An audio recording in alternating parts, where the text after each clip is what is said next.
আসসালামু আলাইকুম। আর বন্ধুরা, আজ যে স্বর্ণ রাঁধছি পোনা থুকু ইলিশ মাছ রাঁধছি। কি আর কইতাম, স্বর্ণ আর ইলিশ মাছ একই কথা। আঙ্গ মতো মধ্যবিত্ত ফ্যামিলির লোকেরা যদি বছরে একদিন অন্তত ইলিশ মাছ খায়, এটা আঙ্গলে মেলা। কারণ যে দাম স্বর্ণের মতো, মাগো মাগো মা।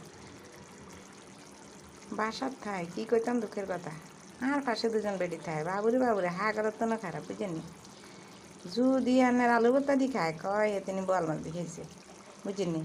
কথিত দুদিনের পাওয়া লোক বুঝিনি। বাসার থায় মা গো মা, বাইর যে সান গই সড়ো নাই, কিন্তু বাসা তাই কথা কব, ও মা আমার ঢাকা শহরে 1 কোটি টাকার বাড়ি আছে, 1 কোটি টাকার গাড়ি আছে। কি আরে ভাই, 1 কোটি টিয়ার বাড়ি থাকলে এনে হরিতে গেলে বাসা বাইর বেরিয়ে গলে বেশি বক বক বক বক করে হুদা গফিডে। কারণ বারবার যেলে তো বাইর যেলে তো দেখতাম একটা নয়টা লাগে।